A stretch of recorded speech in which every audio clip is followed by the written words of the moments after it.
Many large restaurant chains in the US are closing one after another.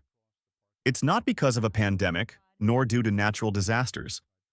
The reason is that the traditional business model is becoming outdated, no longer aligning with the new consumption habits of the public. In the near future, thousands of restaurants will be forced to shut down. What surprises many is that the names facing closure are not small, lesser-known eateries, but major brands that have long been tied to American culinary culture, like Red Lobster, Applebees, or even Salt Bay's Gold Leaf Steak restaurant. This isn't just a story of financial losses. It reflects a profound shift in lifestyle, in how Americans eat and choose their experiences. A piece of the old culture is being left behind. If you think you'll still be able to visit those familiar chains next year like always, you might need to reconsider. Below are the 10 largest restaurant chains in the US at risk of disappearing completely by 2025. Comment 1 if you're interested in this topic, and don't forget to subscribe and like to support us. Number 10. TGI Fridays.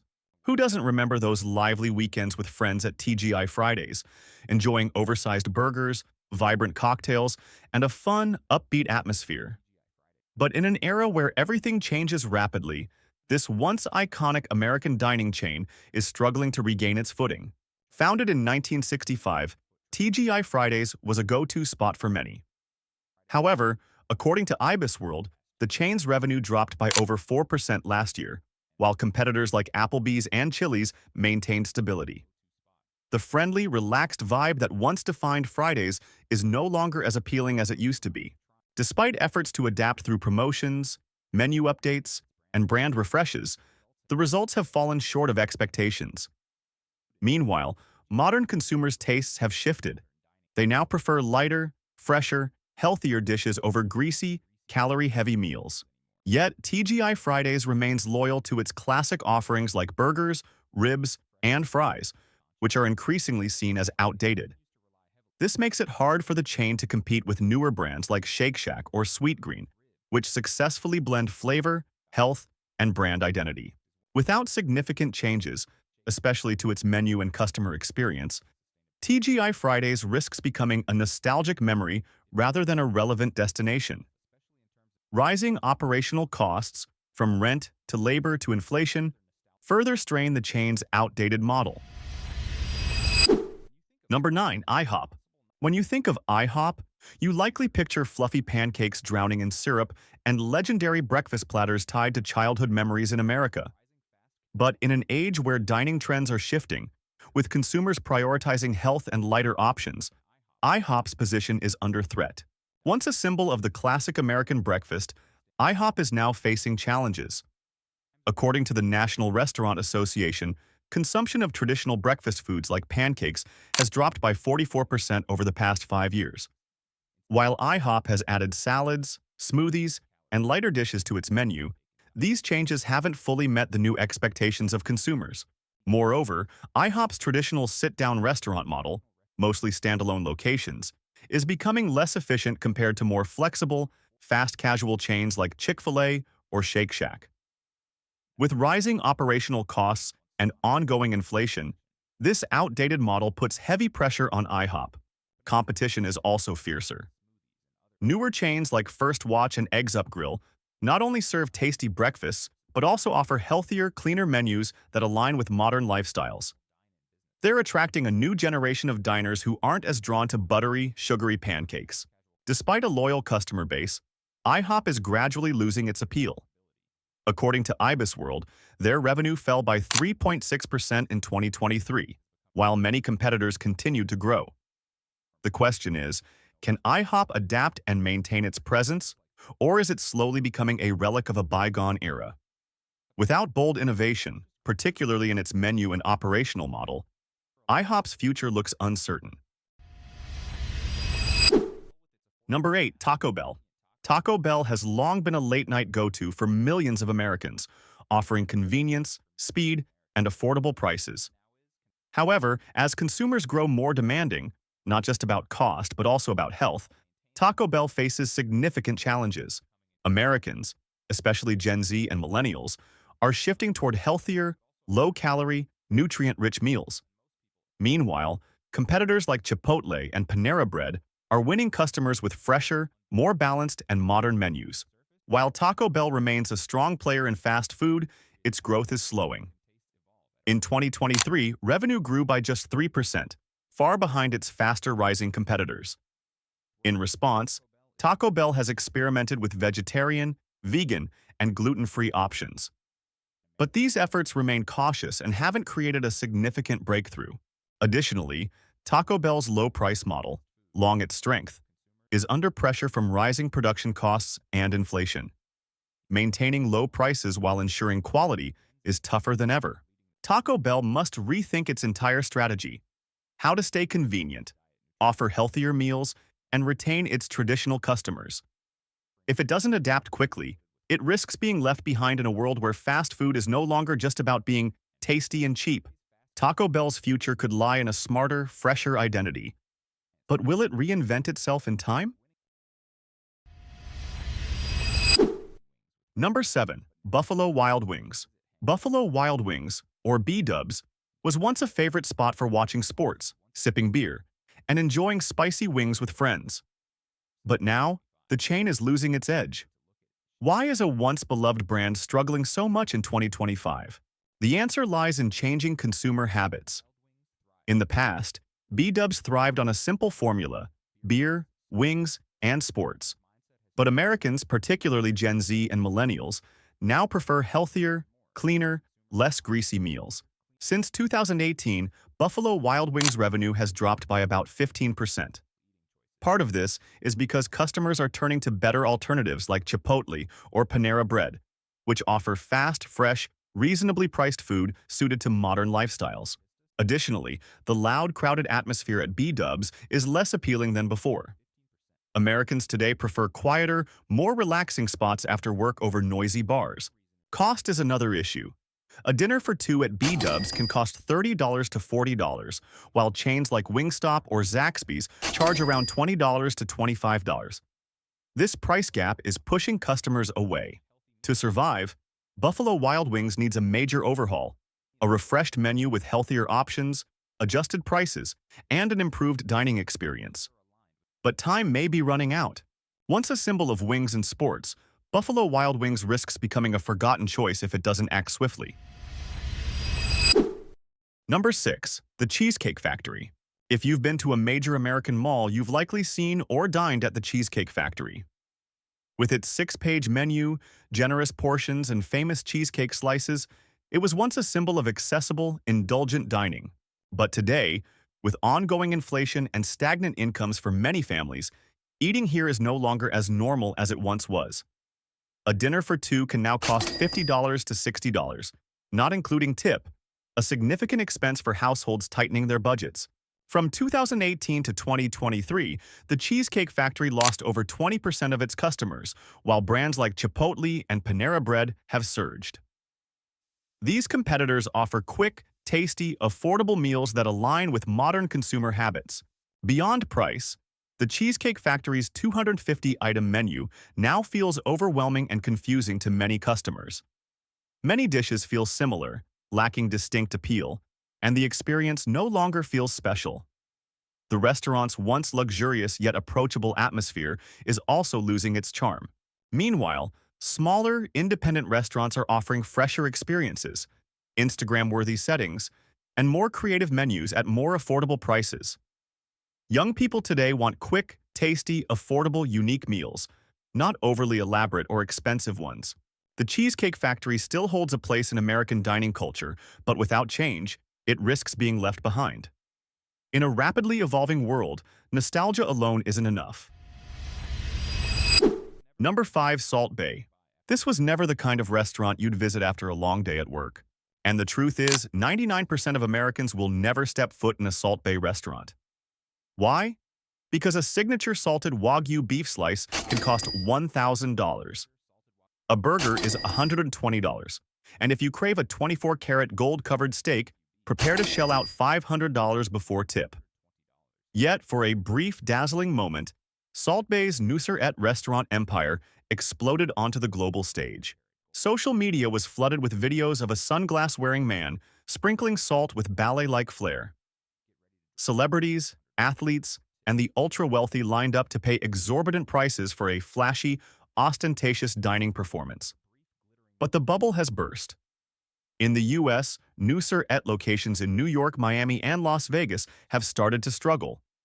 Since 2023, review platforms like Yelp and Google have recorded sharp declines in ratings, with customers complaining, "Sky-high prices, terrible service." According to the Financial Times, U.S. locations have had to lay off staff, shrink menus, and in some cases have seen revenue drop by up to 40% in just 1 year. The media has dubbed this phenomenon Salt Bay burnout. The public, once mesmerized by the spectacle, has grown weary, tired of the extravagance, tired of the excess, and increasingly aware of the stark disconnect between the performance and reality. And here's the harsh truth. When American workers are skipping breakfast to save money, when food prices have soared to 150% of pre-pandemic levels, a dining model built exclusively for the ultra-rich feels not just out of place, but offensive. Salt Bay isn't just selling food. He's selling a fantasy of luxury that 99% of Americans can't afford. But once that dream is exposed as hollow, tone-deaf, and almost ridiculous, people abandon it without a second thought. While the brand may still survive in places like Dubai, London, or Istanbul, in the US, Nooser-et is fading as quickly as an overinflated balloon in a fractured economy. Comment number 5 if you've ever visited a hyped-up restaurant like Salt Bay's Nooser-et and left disappointed by overpriced food or poor service. Number 4. Applebees. When was the last time you went to Applebees? Probably not for a special occasion, but just a regular Friday night. You were tired after a long week and wanted a familiar place to enjoy a Bourbon Street steak or sip a Long Island iced tea with friends or family. Applebee's was once a reliable choice, but now the chain is quietly shutting down. In 2023, Applebee's closed over 46 locations, and it plans to close another 25 to 35 stores by 2025 due to declining profits. Applebee's is a victim of changing American dining habits. As prices rise and budgets tighten, consumers either cook at home or splurge on upscale dining.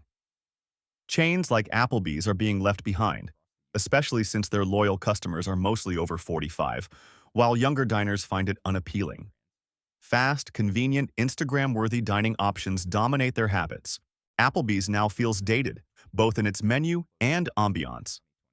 The casual dining model, once a pride of America's middle class, is fading.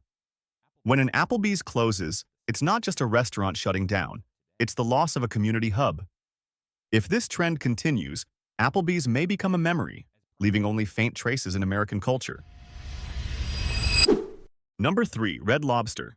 Red Lobster was once a symbol of affordable luxury, where working-class American families celebrated milestones like anniversaries or graduations.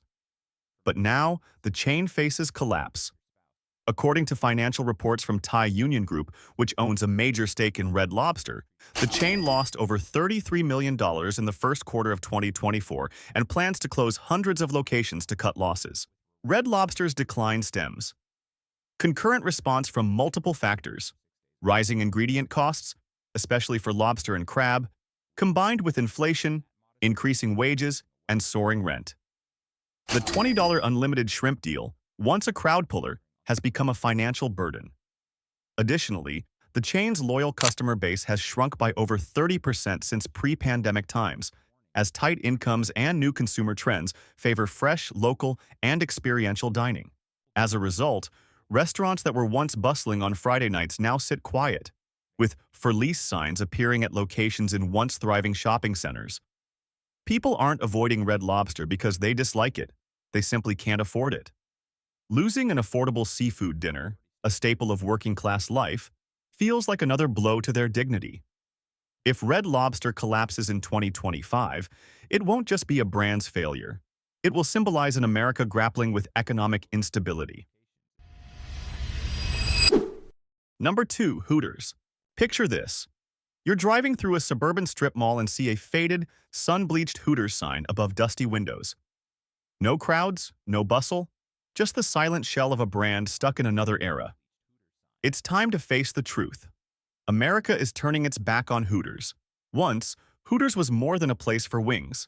It was a packaged version of a male fantasy, attractive women in tight outfits, cold beer, and sports on big TVs.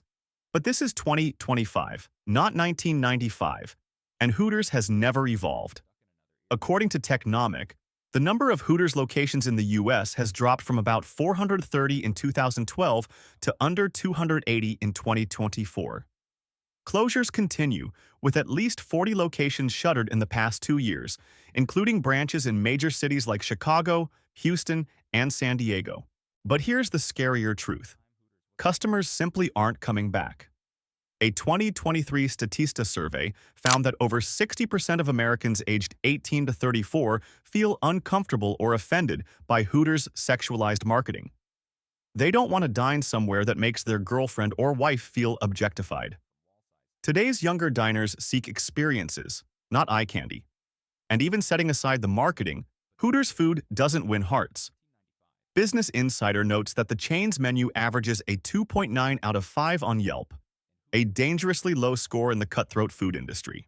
Meanwhile, competitors like Twin Peaks and Tilted Kilt, built on similar models, have reinvented themselves with upgraded menus, fresh interiors, and a shift toward craft beer and sports bar culture to attract both middle-aged fans and Gen Z. But Hooters clings to its old formula, and that loyalty is dragging it under. The saddest part? Hooters isn't just losing customers, it's losing its place in American cultural memory. A new generation didn't grow up with Hooters. They have no nostalgia, no reason to care, and even less reason to fight for its survival. A once iconic brand is becoming a relic. Number 1. Subway. When was the last time you ate at Subway? For many Americans, especially working-class people and students, Subway was once the least bad option. Quick, convenient, and less greasy than burgers or pizza. But now, Subway is no longer a familiar stop. It's quietly vanishing from America's landscape. This isn't speculation. In the past 5 years, Subway has closed over 4,000 U.S. locations, from a peak of over 27,000 stores in 2015 to about 20,000 by late 2024. And the numbers keep dropping monthly. Why? There are too many reasons to list, but here are the 3 fatal blows. First, its healthy menu is outdated. Today's American consumers care about fresh, traceable ingredients and transparency, but Subway relies on canned vegetables, processed meats, and a stale formula. What was once called fresh now feels like a joke. Second, years of negative press, from a scandal over bread not meeting legal size standards in Ireland to the disgrace of former spokesperson Jared Fogel's child abuse conviction, have battered Subway's reputation. And as you probably know, once Americans lose trust, they rarely give it back. Third, fierce competition. Emerging brands like Jersey Mike's, Firehouse Subs, and even Panera Bread have done what Subway hasn't: modernized, maintained transparency, and created friendlier, more engaging dining experiences. Meanwhile, Subway clings to an outdated service model, tired decor, weary staff, and increasingly smaller sandwiches.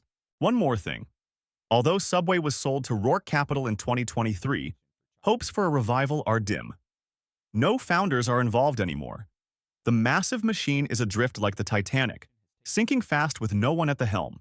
So the question now is, can Subway survive past 2025? Or will all we're left with be memories of soggy subs, hastily made in a store now permanently closed? Only brands that evolve and adapt will survive in this rapidly changing landscape. What do you think the future holds for these chains? Will they recover or fade into obscurity?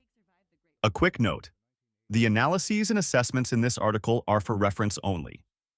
The status of these restaurant chains may change over time and can be influenced by various external factors.